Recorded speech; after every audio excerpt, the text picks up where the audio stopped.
Ce journal vous est offert par le FPI, Fonds des promotions de l'industrie, votre partenaire privilégié pour la réussite de vos projets.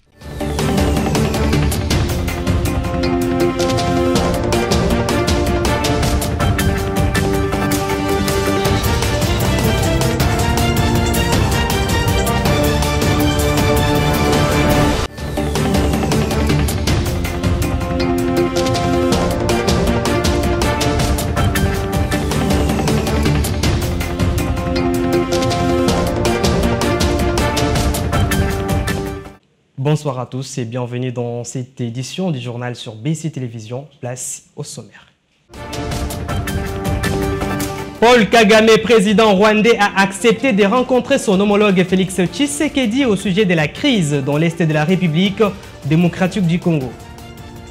Une manifestation a été organisée par les agents des chancelleries des ordres nationaux aujourd'hui à Kinshasa devant leurs bâtiments sur les boulevards du 30 juin pour réclamer leurs salaires et de meilleures conditions de travail.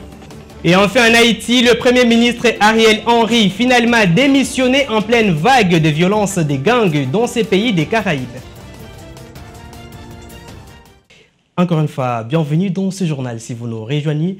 Depuis Angola, après son tête-à-tête avec Joao Lourenço, le président rwandais Paul Kagame a donné son accord pour rencontrer son homologue de la République démocratique du Congo, Félix Tshisekedi, au sujet de la situation de la guerre des M23 soutenue par son pays dans la partie est de la RDC. Suivez.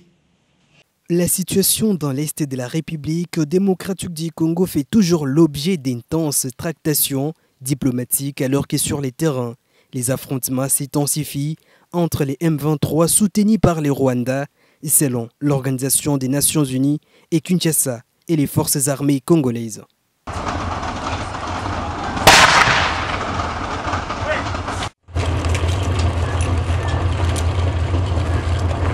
À cet effet, le président angolais Joao Lourenço, médiateur de l'Union africaine dans ces dossiers, a reçu à Luanda le président rwandais Paul Kagame et selon les autorités angolaises, une rencontre entre Paul Kagame et Félix Tshisekedi pourrait avoir lieu prochainement. C'est le ministre angolais des Affaires étrangères, Tete Antonio, qui l'a annoncé à Luanda au terme d'un tête-à-tête entre le président angolais Joao Lourenço et celui du Rwanda.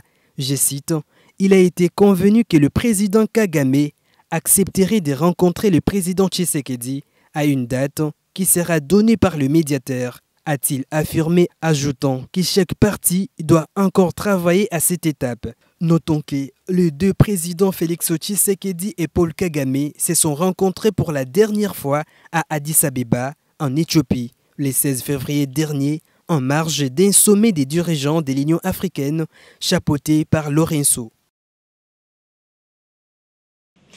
Après l'annonce d'une rencontre entre le président rwandais et congolais, les réactions fusent de partout. Patrick Mpiana de l'IDPS Tshisekedi pense que le dialogue pourrait être envisageable avec le Rwanda, mais à une seule condition, le respect des conditions imposées par le président Tshisekedi. On l'écoute. Même s'il y a affrontement sur le terrain, dans toute guerre, il y a toujours possibilité, il y a toujours lieu de dialoguer. Il y a toujours lieu de dialoguer. On peut être sur le terrain des opérations, mais dans l'entretemps, la diplomatie ne va pas s'arrêter. Pourquoi? C'est la diplomatie au fait qui fixe le long terme. C'est sur base de la diplomatie qu'on pourra fixer un accord de paix stable. Entre autres, l'accord de paix qui consisterait à respecter les 2 345 000 km² de la République démocratique du Congo, à respecter les droits internationaux, qui est chaque fois violé par le Rwanda. C'est sur base des négociations diplomatiques qu'on peut déjà fixer. Et en dehors de ça, lorsqu'on négocie, on ne dit pas qu'on doit croiser les bras sur le terrain. Si les FRDC croisent les bras sur le terrain, les citoyens congolais comme moi, que nous appelons Wazalendo, seront toujours sur le terrain pour protéger la République, parce que s'il n'y a pas de négociation, on ne saura pas fixer le lendemain. Donc il ne faut pas aussi décourager le président angolais, qui est un frère de l'Afrique, qui fait de son mieux pour que nous puissions nous retrouver. Raison pour laquelle, à chaque fois que nous sommes sur le terrain, il y a toujours des opérations d'infiltration qui fait qu'il y a des trahisons. Raison pour laquelle encore le ministre de la Défense avait proposé à ce qu'on puisse lever le moratoire sur la peine de mort lorsqu'il y a trahison. Rendons-nous en Provence. Les commandants intérimaires de la force de la MONUSCO, le général de division Kardiouf, s'est rendu à Béni, au Nord Kivu, dans le but d'échanger avec les casques bleus et par la même occasion évaluer la situation sur terrain. Au terme de sa mission, son constat est que le développement est palpable et que les hommes en uniforme tiennent valablement la localité des Rwindi. On l'écoute. Je suis là pour une raison principale, c'est qu'il y a eu des développements ces récents jours dans la zone d'action de Rwindi, mais également dans les environs de Nyanzale. Donc il était de mon devoir en tant que chef militaire de descendre sur le terrain et de m'enquérir de la situation. La situation, c'est que nos hommes tiennent valablement, si vous voulez, la localité de Rwindi en phase avec l'exécution de la mission du mandat, centrée sur la protection des populations et de leurs biens. C'est le lieu de rappeler également que nous sommes une partie de la solution. Effectivement, nous tenons à jouer efficacement notre rôle dans cette partition. Mais rassurez-vous, en liaison avec les FARDC, nous sommes en train de conduire présentement des opérations qui, je suis persuadé que les résultats amélioreront, si vous voulez, la situation sur le terrain. Encore une fois, appeler la population à plus de sérénité, à plus de collaboration dans le partage des informations pour être efficace face à ces éléments, si vous voulez, indésirables. Encore une fois, je vais être très ferme et être objectif. Je pense que la solution, elle est globale. La responsabilité elle est partagée et jusqu'au moment où je vous parle, la MONUSCO joue pleinement son rôle dans le cadre de l'exécution de sa mission qui est de protéger les populations, bien entendu, à la limite de ses possibilités, mais ces possibilités nous la pousserons jusqu'à, si vous voulez, jusqu'au maximum. C'est tout ce que je peux vous dire concernant la posture et le comportement de la MONUSCO face aux événements actuels. Guerre au Nord Kivu, la société civile exige une implication accrue du gouvernement sur les terrains. Sur cette structure demande au chef de l'État des pouvoirs déployer le vice-premier ministre, ministre de la Défense nationale et ancien combattant, le chef d'État-major des FARDC s'installer sur place à Goma pour un bon suivi. Ginette Fika. Compte tenu de la montée en puissance de rebelles du M23 dans l'est de la République démocratique du Congo, la coordination de la société civile du Nord Kivu a demandé au chef de l'État, Félix-Antoine Tshisekedi Tshilombo, de déployer le vice-premier ministre, ministre de la Défense nationale Jean-Pierre Bemba et le chef d'état-major des FARDC Christian Chiwewe dans la dite province pour un suivi des proximités pour trouver la solution à la guerre avant de demander au gouvernement de mettre en place un système d'évaluation permanente de la situation, enfin de prendre les mesures qui s'imposent. Cette structure citoyenne demande par ailleurs aux humanitaires de porter assistance aux déplacés de guerre. Rappelons que le lundi 11 mars dernier, la localité lacustre de Wichumbi a été prise par les rebelles du M23. Restons toujours dans la même province. Le gouverneur intérim du Nord Kivu, Peter Chirimwami, a au cours d'une réunion dans la journée d'hier 11 mars dernier réorganisé la distribution de l'assistance du gouvernement central dans les sites Lac Vert. Et c'était dans une école de la dite province. Suivez. Le gouverneur ad interim du Nord Kivu, le général-major Peter Chirimwami Nkuba, veut mettre de l'ordre dans la distribution de l'assistance humanitaire du gouvernement central, remise le jeudi dernier au gouvernorat de province par le ministre de l'Action humanitaire. Voilà l'objet d'une réunion organisée ce lundi 11 mars à l'école primaire Lac Vert par Madame Priska Luanda Kamala, conseillère principale du gouverneur de province en charge des affaires sociales, accompagnée de l'abbé Richard Mouindo, directeur de la Caritas Goma, du président de la société civile, du représentant de la CNR, ainsi que d'autres services techniques. Même si nous sommes dans cette sensibilisation, mais nous devons aussi réconforter nos compatriotes qui sont dans les camps de déplacés en leur disant, oui, le gouvernement fait tout pour les assister, mais ce que nous avons plus besoin est que le gouvernement doit tout faire pour imposer la paix et la sécurité, afin que nos compatriotes puissent rentrer dans leur milieu d'origine et vaquer de leurs occupations quotidiennes. L'émissaire de l'autorité provinciale a indiqué que cette assistance du gouvernement national sera remise aux déplacés par l'entremise de la Caritas et concerne uniquement la vague du 7 au 27 février 2024. Nous sommes venus sur terrain pour sensibiliser les présidents, le comité des camps pour qu'on puisse préparer cette assistance qui pourra débuter le mercredi.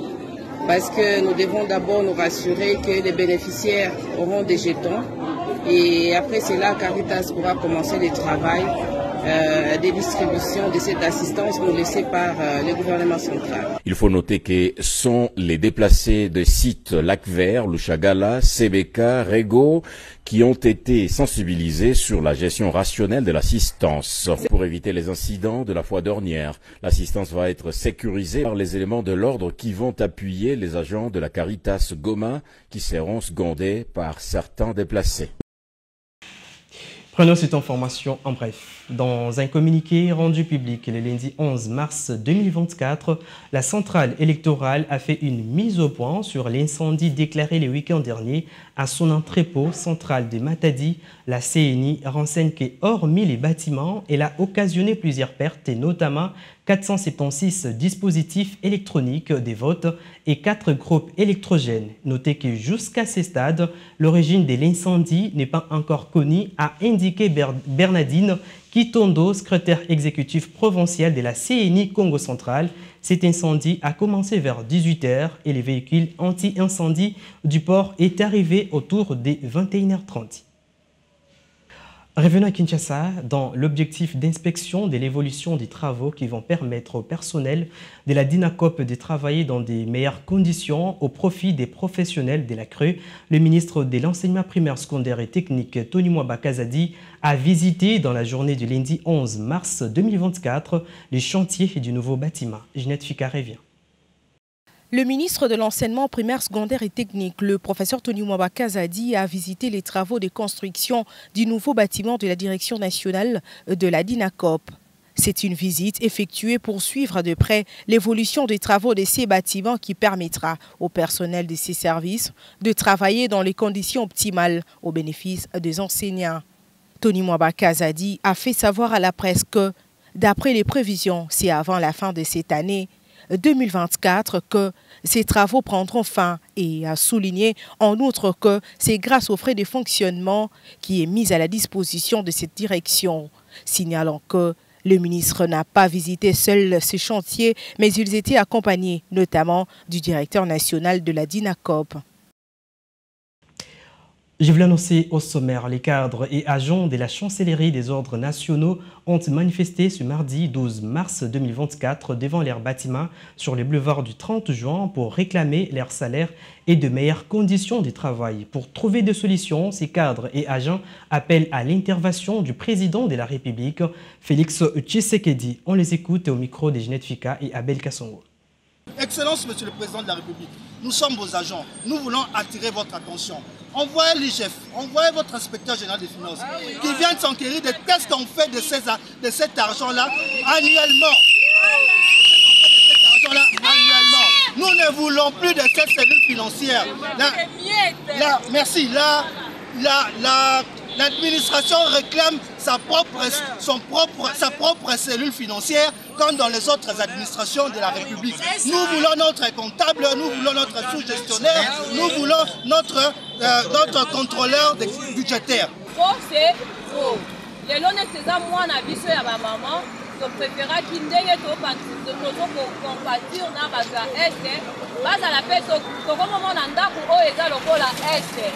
Entre nous-mêmes les Congolais, ceux qui les lotent au Télémi, c'est parce qu'on en a marre. La chancellerie de la RDC, il faut fonctionner différemment dans la chancellerie de Libanda. Quel que soit le régime administratif, pour moi je suis en train de penser ceci. C'est un groupe de gens, un bande des arnaqueurs, on va s'organiser très bien outillés, des années, dans chaque chancelier à Yakosala Awa, pour que va continuer même combine na bango ya kolia ba argent bongo. Et en Haïti, une réunion des crises sur la situation dans ces pays a été organisée en Jamaïque pour tenter de trouver une solution politique au pays empêtré dans la violence de l'instabilité. À la fin de cette réunion, le Premier ministre Ariel Henry avait accepté de quitter ses fonctions. Il a également fait part d'un accord de gouvernance transitoire ouvrant la voie à une transition pacifique du pouvoir. Haïti a besoin de la paix. Haïti Il a longtemps refusé de céder le pouvoir, mais ce lundi, Ariel Henry, le Premier ministre haïtien, accepte finalement de démissionner. Dans un message vidéo enregistré depuis Porto Rico, il annonce qu'il quittera ses fonctions après la création d'un conseil de transition.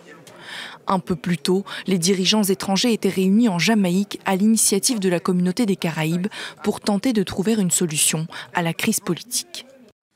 Nous sommes heureux d'annoncer l'accord qui ouvre la voie à une transition pacifique du pouvoir, à la continuité de la gouvernance et à l'organisation d'élections libres et équitables.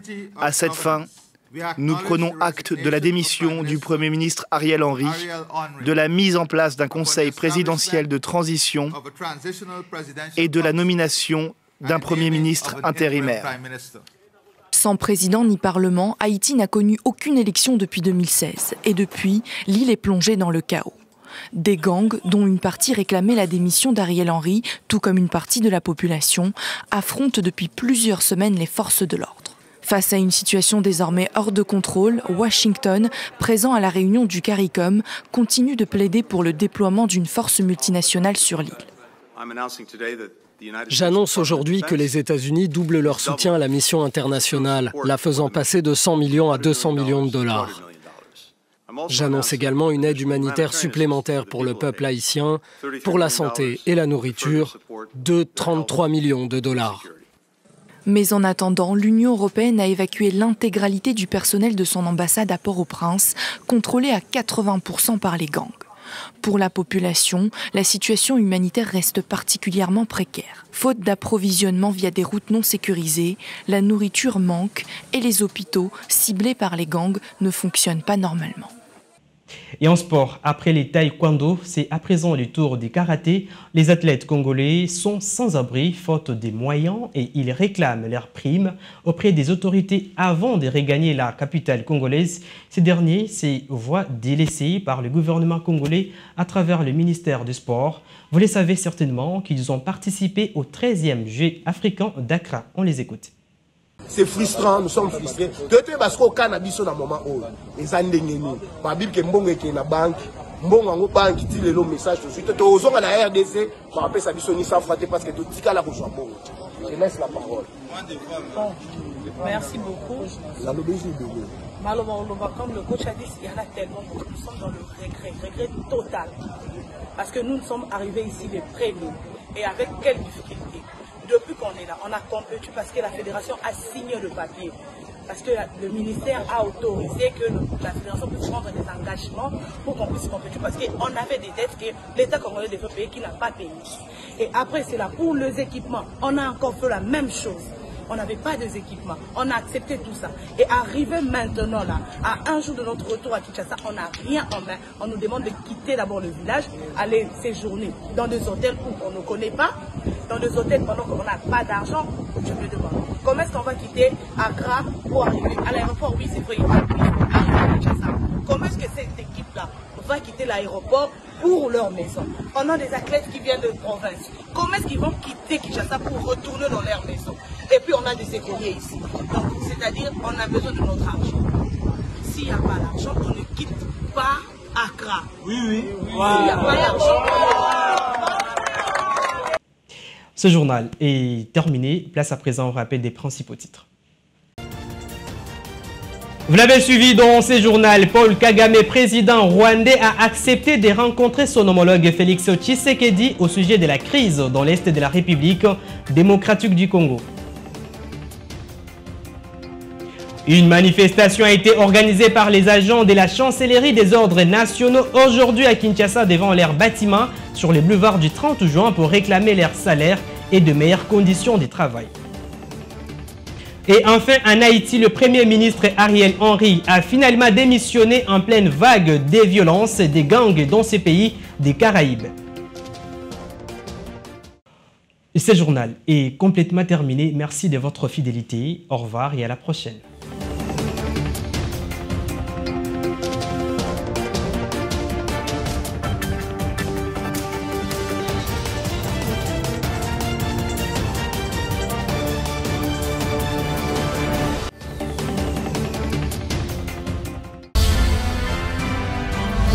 Ce journal vous a été offert par le FPI, Fonds des promotions de l'industrie, votre partenaire privilégié pour la réussite de vos projets.